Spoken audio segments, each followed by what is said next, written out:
Bien le bonjour à toi. Dans cette série de vidéos, je vais traiter l'ensemble des exercices du sujet zéro de mathématiques qui a été édité par l'Éducation nationale. Et donc je vais découper cette série de vidéos par exercice. Et on va tout de suite démarrer par l'exercice 1. Le temps que je place mon cadre. Et c'est parti. Donc, dans cet exercice 1, on vous dit euh, qu'il s'agit d'un QCM. Donc QCM avec 5 questions. Chaque bonne réponse vous rapporte un point et chaque mauvaise réponse ou absence de réponse ne vous enlève pas de points. Donc il est dans votre intérêt de répondre à l'ensemble des 5 questions. Donc on va tout de suite démarrer avec la première. Sachant qu'on ne demande pas de justification, donc si vous vous trompez, vous n'aurez pas de points, mais si vous avez bon, même si vous n'avez pas eu le bon cheminement mathématique, eh bien vous aurez tout de même le point. On commence tout de suite avec du coup la question 1. Donc la question 1, qu'est-ce qu'on vous dit? On vous dit que pour tout réel x, exponentielle de x à la puissance 3 est égal à, et on vous donne 4 solutions, 4 possibilités. Exponentielle de x fois exponentielle de 3, exponentielle de x plus 3, exponentielle de 3x, exponentielle de x à la puissance 3. Donc, pour répondre à cette question, il suffit de connaître ses propriétés sur les exponentielles. Les exponentielles possèdent les mêmes propriétés que les puissances. Donc, si vous connaissez vos propriétés sur les puissances, à la puissance b plus c est égal à la puissance b fois a à la puissance c, etc., etc. Donc, si vous connaissez ces propriétés, il y en a 4, donc je vais les rappeler. Vous avez exponentielle de a plus b, ce qui est égal à exponentielle de a fois exponentielle de b. Vous avez exponentielle de a à la puissance b. Donc en l'occurrence, c'est cette propriété qu'on va utiliser pour répondre à la question. Ça fait exponentielle, alors pas a, ça fait exponentielle de a fois b.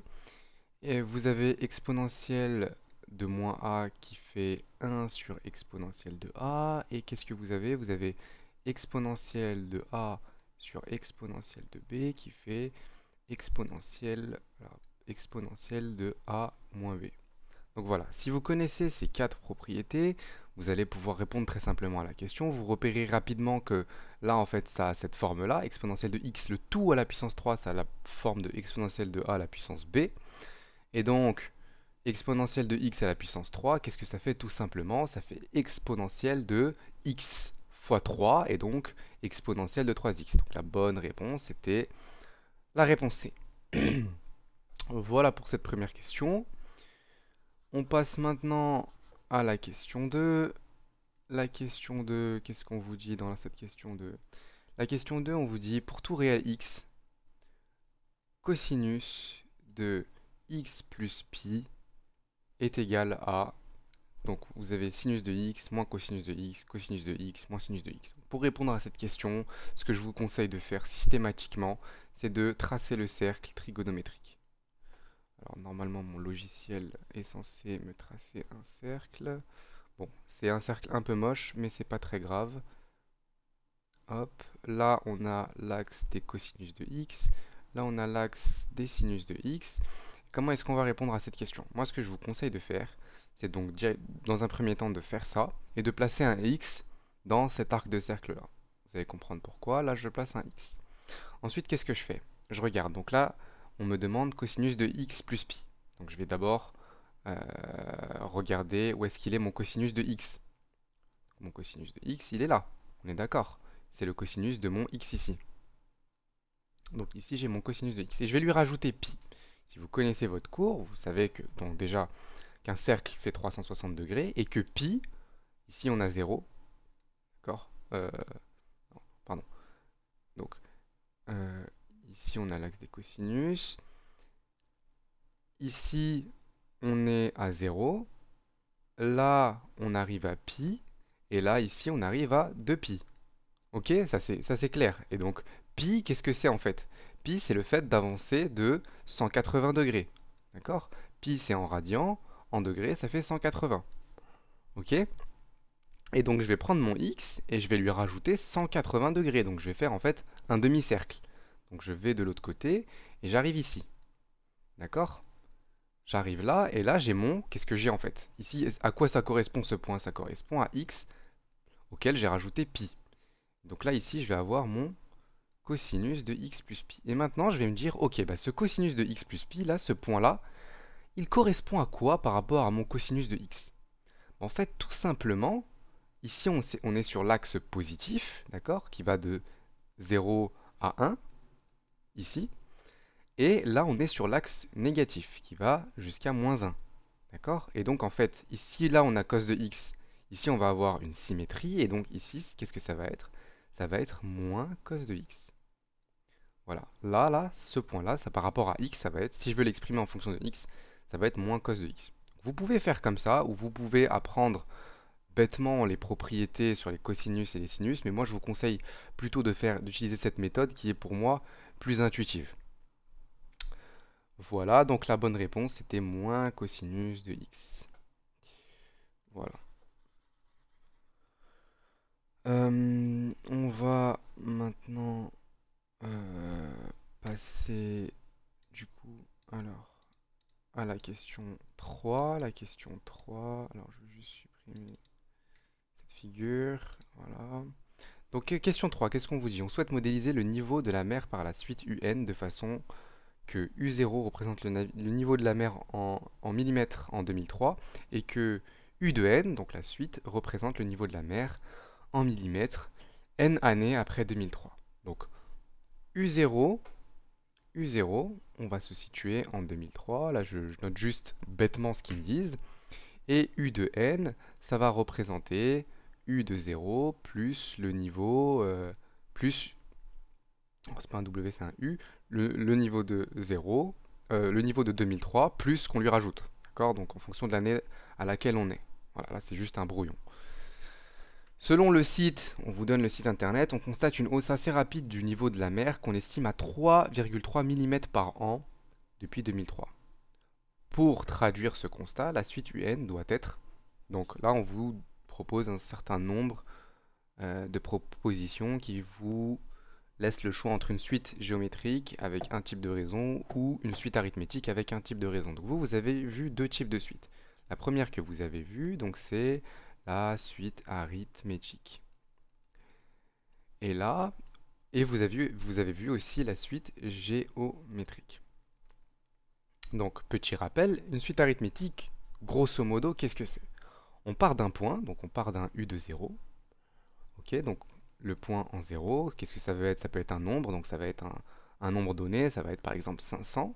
Et à chaque fois qu'on augmente d'une unité de n, on va rajouter un nombre qu'on va appeler la raison, qu'on va noter R en général. Et par exemple, ça peut être 10. Et donc là, je vais me retrouver à 510. Et donc là, quand je rajoute une unité de n, je vais encore augmenter de 10. Et donc je vais me retrouver à 520. Et ainsi de suite. Ok? Et le deuxième type de suite que vous avez vu, c'est la suite géométrique avec pareil un U de 0 qui va être un chiffre. Donc par exemple 300 admettons. Et quand à chaque fois que je vais augmenter d'une unité de n, je vais multiplier ce chiffre par un nombre. Par exemple 3. Et donc ça, comment est-ce que ça va s'appeler? Ça va s'appeler une suite géométrique de raisons Q est égal à 3. Et donc là, je vais me retrouver à 900. Quand je vais augmenter de une unité de n, je vais me retrouver à 2700. Oui, à 2700. Donc j'aurai encore une fois multiplié par 3. Ok? Donc là, à votre avis, on vous dit, bah, on a un niveau, on est dans une situation où, admettons que là, c'est le niveau de la mer en 2003, et chaque année, ça augmente de 3,3 mm. Ok, il y a une augmentation de 3,3 mm. Par exemple, là, on va être en 2004, et ainsi de suite, ça va augmenter. Donc là, il est clair, et c'est vraiment simple de comprendre que c'est une suite arithmétique, parce qu'à chaque fois, on rajoute plus 3,3 mm. Et donc là, la raison, ça va être 3,3 en fait. D'accord? Si U de 0 est exprimé en millimètres, la raison, ça va être 3,3 puisqu'à chaque fois on va augmenter de 3,3 mm. D'accord? Et si on veut aller plus loin, on peut exprimer la suite UN. La suite UN, ça va être une suite géométrique, c'est U de 0 plus N fois R, donc la raison. Et donc là, ça va être UN est égal à U de 0, donc on ne nous donne pas le niveau en 2003, plus la raison 3,3 fois n. D'accord? Et donc, pour répondre à cette question, c'est une suite arithmétique de raisons 3,3. Voilà, donc c'était la réponse D. Ok, on va passer à la suite. On va passer à la suite tout de suite. Donc, effacer la zone de dessin. La deuxième page. Ok. Donc c'est parti pour la suite. Question 4. Les figures ci-dessous représentent 4 polynômes du second degré dans un repère orthonormé et le signe de leur discriminant delta. Parmi ces propositions, laquelle est juste? Donc on va étudier proposition par proposition. Ok? Donc, là, pour répondre à cette question, il faut connaître tout simplement son cours sur les équations du second degré, les polynômes du second degré, les trinômes du second degré, vous appelez ça comme vous voulez, mais il faut connaître impérativement ça. C'est un chapitre de base de la première. Donc, on va analyser proposition par proposition. Ici, vous avez une cloche, donc une parabole, avec delta supérieur à 0. Ok, jusqu'à là, moi, je vois pas de problème. Rappel, il y a trois cas. Vous avez le cas où, donc, alors là, je suis avec la gomme. Vous avez le cas où delta, il est supérieur à 0. Et qu'est-ce que ça veut dire? Ça veut dire que l'équation du second degré f de x égale à 0 admet deux solutions. D'accord? Donc, deux solutions. En général, on note x1 et x2. Ok, vous avez le cas delta égale à 0, et dans ces cas-là, on a une solution qu'on note en général x0. Après, peut-être que votre prof vous a donné une autre notation, et on a le troisième cas, delta égale à 0, 0 solution. Ok? Et donc là, en fait, on a juste à appliquer ça. Donc là, on a delta supérieur à 0, et on voit bien que la parabole touche deux fois l'axe des abscisses. Quand on a une solution, ça veut dire que la parabole, l'équation c'est quoi? C'est f de x égale à 0. Quand est-ce que c'est égal à 0? Bah, quand ça touche l'axe des abscisses. Donc là, on va avoir notre x1, et ici, vous voyez bien qu'on va avoir notre x2. Ok, donc là, je vois que c'est bon, donc je pourrais ne pas aller plus loin, mais on va quand même regarder les autres. Donc la bonne réponse, c'est celle-là. Ici, delta égale à 0. Donc qu'est-ce que j'ai dit moi? Delta est égal à 0, il y aura une seule solution. Là, je vois qu'il y en a deux. Donc ça, c'est pas bon. Question C, qu'est-ce qu'ils me disent? Ils me disent delta supérieur à 0. Donc si je connais mon cours, je sais qu'il y a deux solutions. Ça ne touche jamais l'axe des abscisses. C'est faux. Delta inférieur à 0. Il est censé y avoir zéro solution. Et là, je vois qu'il y en a une. Donc ça, c'est faux. Voilà pour la question 4. C'est très rapide. Il suffit de connaître son cours. Voilà, voilà. Ensuite... Ah, mince. Excusez-moi. Hop. Insérer. On passe à la question 5. Et donc la question 5, qu'est-ce qu'on vous dit? On vous dit le plan et rapporter un repère orthonormé. D est une droite d'équation cartésienne 2x moins y plus 3 égale à 0. Parmi ces propositions, laquelle est juste? Donc, on vous donne la première proposition où ils vous disent la droite D passe par le point A de coordonnées 2A, 2, 1. Donc là, pour vérifier ça, comment est-ce qu'on va faire?